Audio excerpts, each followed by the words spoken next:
नमस्कार, आपके साथ हूं मैं राजीव शर्मा। आप देख रहे हैं इंडिया न्यूज। अजय, अचूक और अभेद्य, भारत लगातार सैन्य युद्धाभ्यास कर रहा है। अभी त्रिशूल युद्धाभ्यास खत्म भी नहीं हुआ कि पूर्वोत्तर में युद्धाभ्यास के लिए भारतीय वायुसेना ने नोटेम जारी कर दिया। भारत की ओर से सभी पड़ोसी देशों, खासकर पाकिस्तान और बांग्लादेश को सीधा मैसेज है कि सीमा की सुरक्षा को लेकर भारत किसी भी परिस्थिति में समझौता नहीं करेगा और भारत के तरफ टेढ़ी नजर रखने वालों को मुंहतोड़ जवाब देगा। त्रिशूल युद्धाभ्यास में थल सेना, नौसेना और वायुसेना का संयुक्त सैन्य अभ्यास कल संपन्न होने वाला है। इसमें गुजरात और राजस्थान के व्यापक इलाकों को शामिल किया गया, लेकिन मुख्य फोकस कच्छ और सरक्रीक सीमा क्षेत्र पर किया गया। ये वही इलाका है जहां पाकिस्तान के साथ कई बार तनाव की स्थिति बनी। पूर्वोत्तर में वायुसेना के युद्धाभ्यास से सीमा से सटे देशों के खिलाफ युद्ध तैयारी की दक्षता को परखा जाएगा। इस युद्धाभ्यास में राफेल, तेजस, सुखोई 30 MKI सहित कई फाइटर जेट आसमान में गरजेंगे। पूर्वोत्तर में युद्धाभ्यास को रणनीतिक रूप से भी समझना जरूरी है। कुछ दिनों पहले बांग्लादेश में अंतरिम सरकार के मुखिया मोहम्मद यूनुस ने भारत के पूर्वोत्तर राज्यों को लैंडलॉक्ड कहकर सिलीगुड़ी कॉरिडोर यानी चिकन नेक की संवेदनशीलता को अंतर्राष्ट्रीय चर्चा में लाने की कोशिश की थी। साथ ही इसने पाकिस्तान के एक जनरल और तुर्की के प्रतिनिधिमंडल के साथ पूर्वोत्तर का गलत नक्शा साझा किया था। इसलिए सीधा मैसेज है, सीमाओं की सुरक्षा को लेकर बेशर्म और बेजा हरकत भारत को पसंद नहीं। इस बीच इंडियन आर्मी ने एक वीडियो भी जारी किया जिसमें भविष्य की तैयारियों के लिए अत्याधुनिक हथियारों और बेहतरीन टेक्नोलॉजी की झलक दिखाई गई। मतलब साफ है कि भारत से पंगा लेने की जो कोशिश करेगा, भारी कीमत तो उसे चुकानी ही पड़ेगी। दो खास मेहमान हमारे साथ इस वक्त जुड़ रहे हैं। हमारे साथ group captain retired DK Pandey, पूर्व डायरेक्टर इंडियन एयरफोर्स इस वक्त जुड़ रहे हैं। राजेश भार्गव हमारे साथ IG BSF जुड़ेंगे। DK पांडे सर, बहुत शुक्रिया हमारे साथ जुड़ने के लिए, समय निकालने के लिए आपका।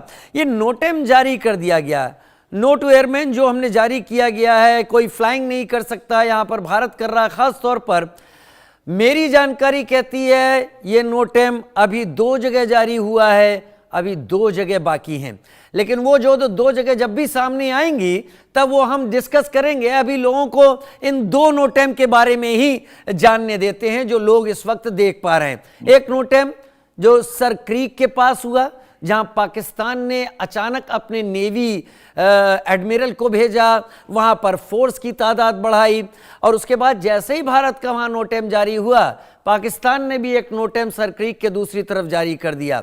मैसेज बड़ा साफ था और शायद मैसेज उनको मिल भी गया है, लेकिन दूसरा नोटेम बहुत मायने रखता है। हम बांग्लादेश से जुड़े हुए सीमा के उस इलाके पर नोटेम हम इशू कर रहे हैं जहां से सेंट मार्टिन भी दिखाई पड़ता है जो अमेरिका के लालच का आइलैंड है, जहां से हमारी चांदीपुर रेंज भी है, जहां से हम बहुत टेस्ट भी करते हैं। इस पूरे एरिया में हम कर रहे हैं। ताज़ा शौक हुआ है बांग्लादेश को अपने मैप को चेंज करने का। ये मैसेज कहां तक जा रहा है और कितना बड़ा ये एक्सरसाइज है? ये ईस्ट और वेस्ट, इन 2 नोटेम पर आज बात करते हैं। जय हिंद और बहुत बहुत धन्यवाद मुझे इस संवाद में शामिल करने के लिए। इसकी पहले कि मैं अपनी बात जारी रखूं, जिस प्रकार से आपने अपने शब्दों में पूरी जो तत्व है इस डेवलपमेंट का, उसको जिस शब्दों में बुलाया है उसके आप निश्चित प्रशंसा के पात्र हैं। बुरी प्रशंसा करता हूं आप इस बात की। यहाँ पे बात है इस क्षेत्र में, देखिए ये क्षेत्र कुछ बहुत तेजी से गरमाना शुरू हुआ। हम बहुत शांतिपूर्ण क्षेत्र था और यहाँ पर ऑपरेशंस जो हैं वो, क्योंकि चाहे कोई भी देश ऑपरेशन यहाँ करता है तो उसके लिए चुनौतियां बहुत सारी हैं। मौसम है, टेरेन है सॉरी, और लॉजिस्टिक सपोर्ट वगैरह कई सारे चैलेंजेस आते हैं। लेकिन अब जब भारतीय सेनाओं को ये चुनौती दी गई, किस प्रकार से चुनौती दी गई? जो बांग्लादेश ने जिस प्रकार से अपने कार्यकलाप किए, और आपने जिक्र में किया कि जो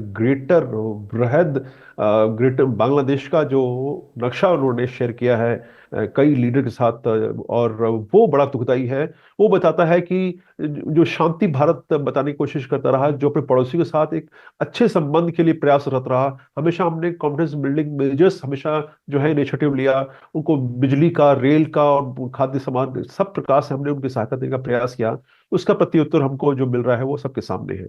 ऐसे हालात में क्योंकि उन्होंने चुनौती दी है, हमारे विचारधारा की, हमारी पॉलिसीज को, जो हमारी विदेश नीति उसको, तो उसको निश्चित रूप से हम वसुधैव कुटुंबकम की नीति को मानते हैं, लेकिन साथ में हम भी मानते हैं कि हमारी संप्रभुता को कोई अगर चुनौती देता है तो उसका हम मुंह तोड़ जवाब देंगे। उसी के तहत ये बताना जरूरी था। देखिए, इस जो एक्सरसाइज प्लान है, उस एक्सरसाइज में केवल मात्र बांग्लादेश ही नहीं, चीन, भूटान और म्यांमार, चारों को जो है बहुत कहीं सही तरीके से जो है सांकेतिक भाषा में उनको जो है सूचना दी जा रही है कि भारत को आप छेड़िए नहीं, छेड़ेंगे तो फिर हम छोड़ेंगे नहीं, जो कि ऑप्शनल में हमने सिद्ध करके दिखाया। निश्चित रूप से यहाँ पर इसके पहले एक और मैं बात कहना चाहूंगा कि हमने कुछ दिनों पहले ही 3 गैरिसन भी वहां पर, जो सेंसिटिव लोकेशंस थे वहां पर, उनको जो है ऑपरेशनल किया है। 3 लोकेशन में, भूमनी और किशनगंज और डुबरी के पास एक जगह है, तीनों जगह ये तीनों बहुत ही इंपॉर्टेंट लोकेशंस हैं अगर नक्शे में आप देखें तो। और तो हमने इनको टेक्निकल गैप्स को भरा है, जो कि काफी समय से ये था कि क्योंकि इतना तनाव नहीं है इस क्षेत्र में, तो हमें आवश्यकता नहीं है, हम क्यों जाया कर रहे हैं और क्यों वहां पर जो है लोगों को जो जो लोग बाकी जगह स्थापित किया हैं उनको वहां क्यों ले जाए। लेकिन अब वो कर दिया गया, क्यों? क्योंकि ये निमंत्रण दिया है बांग्लादेश की सेना ने और सरकार ने। क्योंकि जिस प्रकार के, देखिए, जो बांग्लादेश के सेनाध्यक्ष हैं वो इतने जो है मुझे नहीं लगे इतने एग्रेसिव जितने कि उनके जो है 2IC हैं जो दूसरे नंबर पे हैं, वो जनरल जो है खुले आम बोल रहे हैं कि हम चुनौती के लिए तैयार हैं वगैरह वगैरह। और ये भी बताता है, 2 बातें सिद्ध होती है कि सेना में भी कुछ घात जो और राजनीतिक जो एलिमेंट प्रवेश करने का प्रयास कर रहे हैं, क्योंकि जो वहाँ के सेनाध्यक्ष हैं, थल सेनाध्यक्ष हैं बांग्लादेश के, उनके हमारे बीच में बहुत अच्छे संबंध हैं। और ये एक परंपरा रही है, नेपाल, बांग्लादेश और भारत के जो थल सेनाध्यक्ष हैं उनके बीच में एक केमिस्ट्री बहुत अच्छी रहती है और तीनों एक दूसरे का सम्मान करते हैं। खैर, ये तो बात है एक केमिस्ट्री की। साथ में जब तनाव बढ़ रहा है तो उसका उत्तर देना भी और सटीक और उसके अनुपात में उत्तर देना आवश्यक है। उसके लिए ये एक्सरसाइज जो की जा रही है, जिसमें कि हम 3 बहुत ही महत्वपूर्ण मामलों पर ध्यान दे रहे हैं एयर ऑपरेशंस में। देखिए, मैंने जैसे जिक्र किया कि वहां पर चुनौती 2 बहुत बड़े दुश्मन है जिसको कि हम समाप्त नहीं कर पाते। एक है मौसम और दूसरा है कि वहां का जो भौगोलिक क्षेत्र है, वहां पर जो ये हमें 2 एलिमेंट जो है चुनौती देता है। यही चुनौतियां बांग्लादेश के लिए भी हैं और यही चुनौतियां म्यांमार, भूटान और चाइना के लिए भी हैं।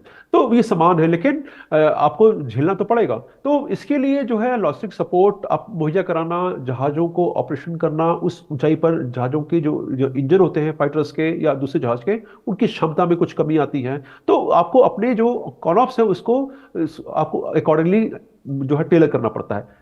अब महत्वपूर्ण बात है कि हम इस एक्सरसाइज में देखते हैं कि हमारे एयर ऑपरेशंस जो हैं हमने प्लान किए, कॉन्सेप्ट ऑपरेशंस हमारे हैं, क्या उपयुक्त हैं, क्या उसमें कोई बदलाव की आवश्यकता है, नंबर 1। नंबर 2, आर्मी के साथ जो है हमें साझा जो करना है ऑपरेशंस, तो उसके लिए ज्वाइंट ऑपरेशंस की हमारी जो नीतियां, क्या उसमें कुछ बदलाव की आवश्यकता है ताकि और इंप्रूव कर सकें।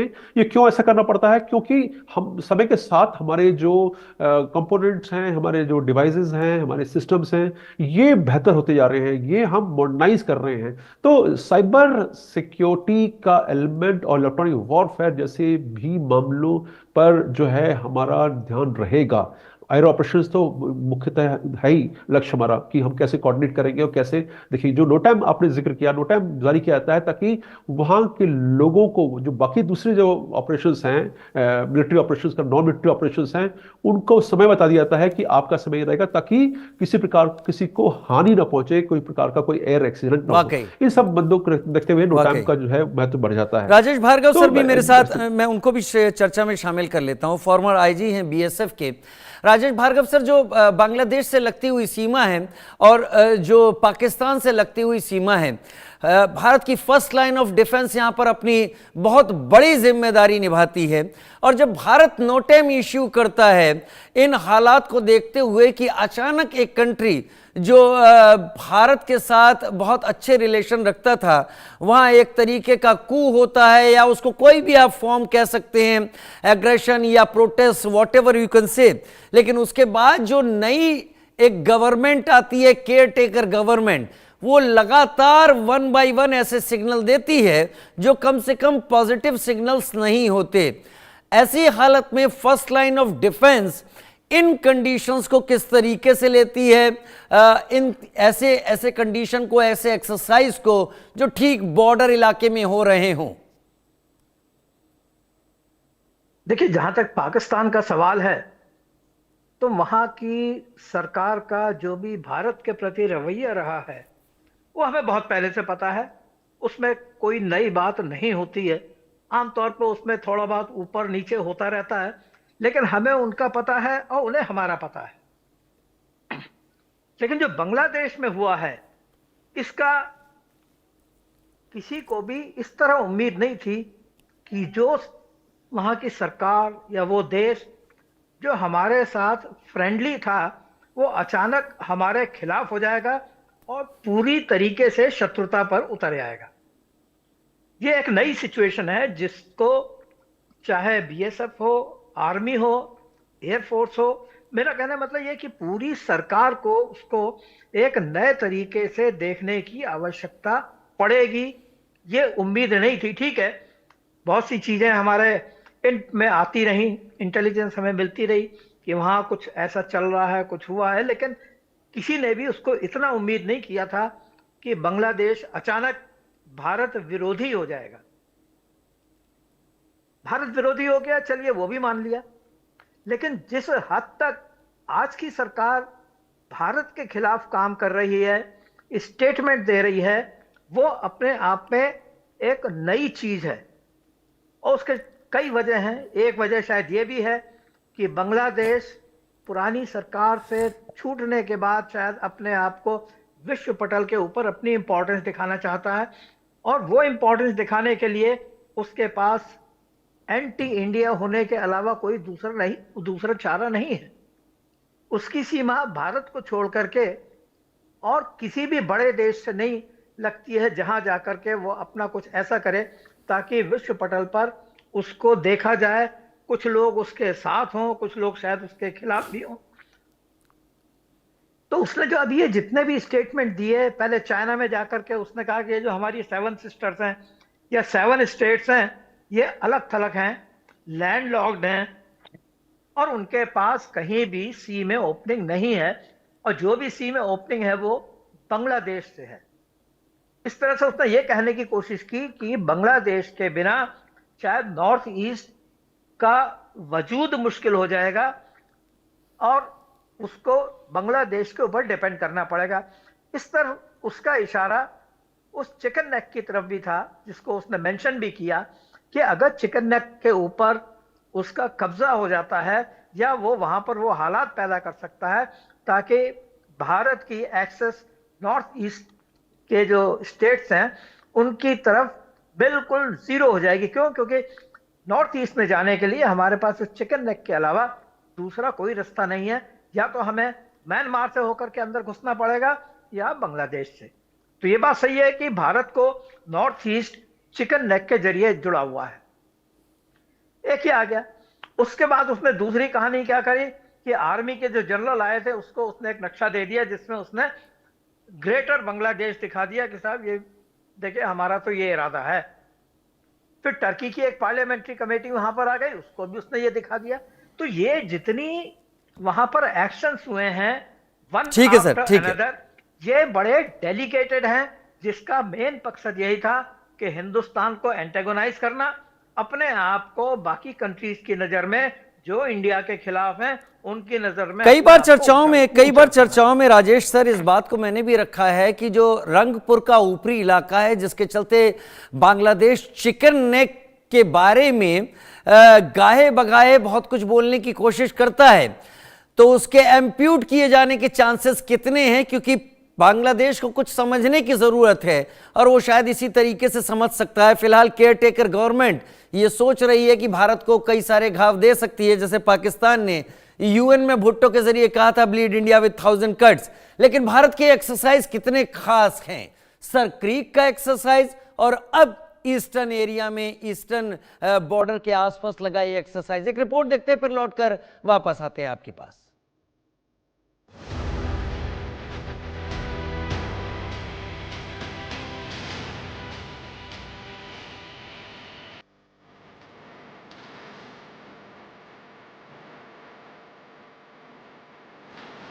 वायुसेना का युद्धाभ्यास ताबड़तोड़, सैन्य कौशल और ताकत बेजोड़,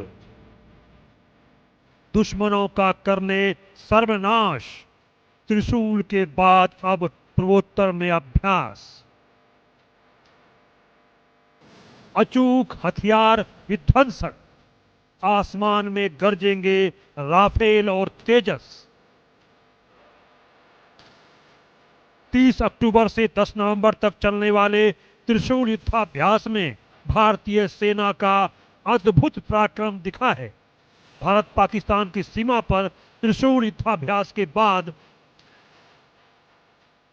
अब भारतीय वायुसेना 13 से 20 नवंबर तक पूर्वोत्तर भारत में बड़े पैमाने पर सैन्य अभ्यास करने जा रही है। यह अभ्यास चीन, म्यांमार और बांग्लादेश सीमाओं पर तैनाती और प्रतिक्रिया क्षमता का परीक्षण करेगा। अभ्यास में सुकोई 30 MKI, राफेल, मिराज 2000, तेजस और जगुआर जैसे प्रमुख लड़ाकू विमान हिस्सा लेंगे। इसके अलावा एयर डिफेंस सिस्टम और यूनिफाइड डिफेंस सिस्टम भी शामिल होगी।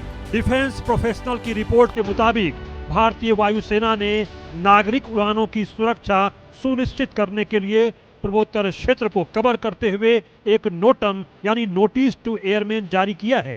युद्धाभ्यास में वायु और थल बलों के बीच संयुक्त प्रतिक्रिया अभ्यास समेत साइबर और इलेक्ट्रॉनिक वार सिस्टम की दक्षता का आकलन करना है। युद्धाभ्यास के समय में कई एयर स्पेस जोन में नागरिक उड़ानों का मार्ग परिवर्तन या सीमित संचालन रहेगा। पूर्वोत्तर में युद्धाभ्यास को समझिए। यह अभ्यास ऐसे समय में हो रहा है जब बांग्लादेश की नई अंतरिम सरकार और भारत के बीच संबंधों में तनाव के संकेत लगातार उभरे हैं। बांग्लादेश में अंतरिम सरकार के मुखिया मोहम्मद यूनुस ने हाल में पूर्वोत्तर भारत का गलत नक्शा साझा किया था। पहले एक पाकिस्तानी सेना जनरल और बाद में तुर्की के प्रतिनिधि मंडल के साथ गलत नक्शा साझा किया गया। साथ ही यूनुस ने भारत के पूर्वोत्तर राज्यों को स्थल रुद्ध यानी लैंड लॉक्ड कहकर सिलीगुड़ी कॉरिडोर यानी चिकन नेक की संवेदनशीलता को अंतर्राष्ट्रीय चर्चा में ला दिया। इसलिए भारत का दुश्मनों को साफ और सीधा संदेश है, सीमाओं की सुरक्षा में बेशर्म और बेजा हरकत उसे पसंद नहीं है। युद्धाभ्यास से अन्य पड़ोसी देशों को भी सीधा संदेश है, भारत से पंगा लेने की भारी कीमत चुकानी होगी। यूनुस के गलत नक्शा वाले कदम को नई दिल्ली में रणनीतिक रूप से गंभीर चुनौती के रूप में देखा गया। इन्हीं कारणों से पूर्वोत्तर में भारतीय वायुसेना का यह अभ्यास न केवल रक्षा तैयारियों का हिस्सा है बल्कि बांग्लादेश को साफ संदेश भी है कि भारत अपनी सीमाओं की सुरक्षा में किसी भी परिस्थिति में कभी समझौता नहीं करेगा। इस बीच पूर्वोत्तर के साथ साथ भारत की पश्चिमी सीमा पर भी थल सेना, नौसेना और वायुसेना का संयुक्त सैन्याभ्यास त्रिशूल 2025 जारी है। यह अभ्यास 30 अक्टूबर से शुरू हुआ है जो 10 नवंबर तक चलने वाला है। इसमें गुजरात, राजस्थान के व्यापक इलाकों को शामिल किया गया। मुख्य फोकस कच्छ और सरक्रीक सीमा क्षेत्र पर किया गया। ध्यान देने की बात है कि इन इलाकों में भारत और पाकिस्तान के बीच कई बार तनाव की स्थिति बनी है। इस अभ्यास में भारतीय सेना ने संयुक्त संचालन, रियल टाइम डेटा साझा करने और युद्ध समन्वय की क्षमता का बेजोड़ प्रदर्शन किया है। तय दुश्मनों पर भारत की विजय, प्रहार अचूक, हिंद अभेद्य अजय। त्रिशूल युद्धाभ्यास में कई तरह के सैन्य उपकरण और हथियारों का इस्तेमाल किया जा रहा है। इसमें T-90 टैंक, प्रचंड हेलीकॉप्टर और आकाश मिसाइल सिस्टम और ब्रह्मोस सुपरसोनिक मिसाइल और राफेल और सुखोई 30 MKI का इस्तेमाल किया जा रहा है। इस बीच भारतीय सेना ने शनिवार को एक वीडियो जारी किया है जिसमें भविष्य की तैयारियों के लिए अत्याधुनिक हथियारों और बेहतरीन टेक्नोलॉजी की झलक दिखाई गई है। ये वीडियो रक्षा क्षेत्र में भारत की बढ़ती ताकत और नए जमाने के युद्ध के लिए सेना की तत्परता को दिखाती है। वीडियो से पता चलता है कि भारतीय सेना दुर्गम क्षेत्रों में भी आसानी से पहुंचने में सक्षम हो चुकी है। इस वीडियो में भारतीय सेना की ओर से कहा गया है, हम भविष्य के खतरों से निपटने के लिए पुरानी चुनौतियों के मुकाबले कहीं बेहतर हैं। हम भविष्य के लिए तैयार हो रहे हैं। हमारा वेपन सिस्टम हमें बेजोड़ सटीकता और मारक क्षमता उपलब्ध कराता है। हमारे टैक्टिकल व्हीकल हर क्षेत्र पर विजय पाने, हमारे सैनिकों की रक्षा करने और उन्हें पहले से कहीं अधिक तेजी के साथ पहुंचाने के लिए बनाए गए हैं, जिसका सीधा अर्थ है कि भारतीय सेना का प्रहार अचूक है और हिंद हमेशा की भांति अभेद्य और अजेय है। Bureau report, India news.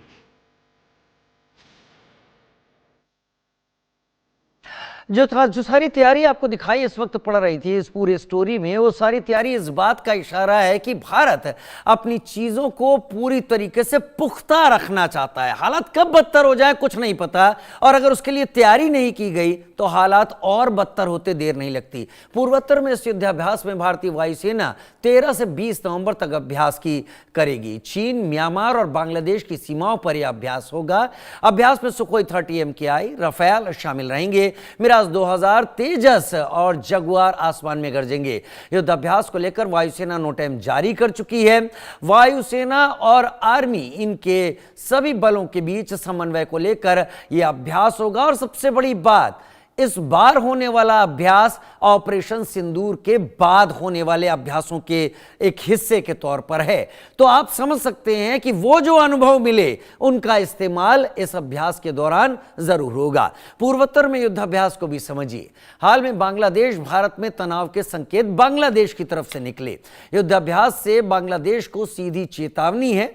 Mohammad Yunus अगर गलत नक्शा साझा कर रहे हैं, उनकी खुशी है, वो बेहतर है, कर सकते हैं, लेकिन मोहम्मद यूनुस को जरूर अपने सर्विलांस इक्विपमेंट के जरिए पता कर लेना चाहिए कि भारत किस तरीके का अभ्यास कर रहा है। पाकिस्तान तुर्की में यह गलत नक्शा मोहम्मद यूनुस ने पेश कर दिया। चिकन नेक पर अगर बांग्लादेश टेढ़ी नजर रख रहा है तो रंगपुर इलाका पूरा भारत अपने कब्जे में करने की कोशिश कर सकता है, बिना किसी तकलीफ के और बिना किसी परेशानी के। इसलिए बांग्लादेश छोटी मोटी जो हरकतें कर रहा है, अगर भारत इसको इग्नोर करता है तो इसका सीधा संदेश ये नहीं है कि भारत कुछ करना नहीं चाहता। सीमाओं की सुरक्षा में बेशर्म हरकत का सही जवाब भारत देकर दिखा सकता है। ग्रुप कैप्टन डीके पांडे मेरे साथ जुड़े हुए हैं इस वक्त, पूर्व अधिकारी हैं इंडियन एयरफोर्स के, और राजेश भार्गव सर, पूर्व IG BSF के। डीके पांडे सर, ये ऑपरेशन सिंदूर के बाद होने वाले नोटम के तहत बड़े एक्सरसाइजेज हैं। अभी कुछ और होने हैं, जब होंगे तब उसके बारे में हम चर्चा और करेंगे। लेकिन ऑप सिंदूर में मिले हुए सबक और ये छोटी मोटी शरारतें जो शायद चीन के इशारे पर हो रही हूं या पाकिस्तान के इशारे पर हो रही हूं, उन शरारतों के बीच में हो रही practice, the more you bleed in peace the less you bleed in war, जो हम कहते हैं the more you sweat in peace the less you bleed in war, ये वही तैयारी है क्या सर? निश्चित रूप से। और ये ऐसा नहीं कि हम अभ्यास जो है ये कर रहे हैं वर्तमान परिस्थितियों की वजह से। ये हम नियमित अभ्यास करते हैं और हर क्षेत्र में करते हैं। टाइमिंग जरूर हमारा इस समय, आप बाकी लोगों को लग रहा होगा कि ऑपरेशन सिंदूर के बाद हम तैयारी कर रहे हैं, क्योंकि हमने ये कहा हुआ है कि ऑपरेशन सिंदूर अभी जारी है। महत्वपूर्ण बात एक और है जो कि मैं जिसको की जिक्र करना चाहूंगा कि वहां पर जो है अभी आज जो है वहां पर अपने फ्लाई पास्ट हुआ है। इंडियन एयरफोर्स डे को सेलिब्रेट किया गया है। दोपहर में लगभग 75 का 75 जहाजों ने अपना प्रदर्शन दिखाया है। वो सभी बेसिस से एक्टिवेट हुए, यानी कि एयरफोर्स की तैयारियां तो ऑलरेडी शुरू हो चुकी हैं ताकि एक्सरसाइज ढंग से हो सके। अब इसका जो मुख्य कारण है कि आपने एक नाम सुना होगा, लाल मोनिर हाट बेस। ये जो है बॉर्डर से, भारतीय बॉर्डर से लगभग 12 से 13 किलोमीटर दूर है। एक एयरफील्ड है। जी, पुराना बेस है। 1931 में इस एयर बेस को बनाया गया था और वर्ल्ड वॉर टू के लिए ब्रिटिश उस समय थे तो वो यूज करना चाहते थे।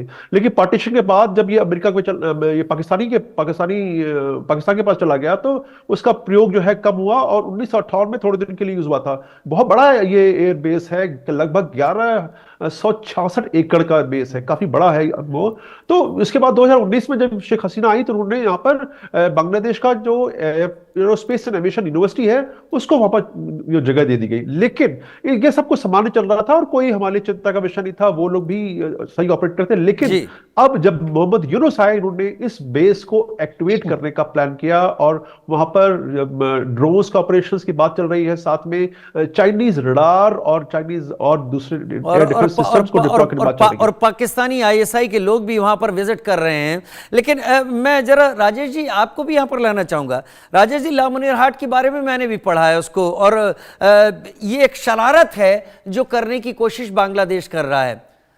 आपको क्या लगता है क्यों कर रहा है ये शरारत? क्या बांग्लादेश एक मोहरा बन चुका है, इस्तेमाल हो रहा है डॉलर्स के लिए?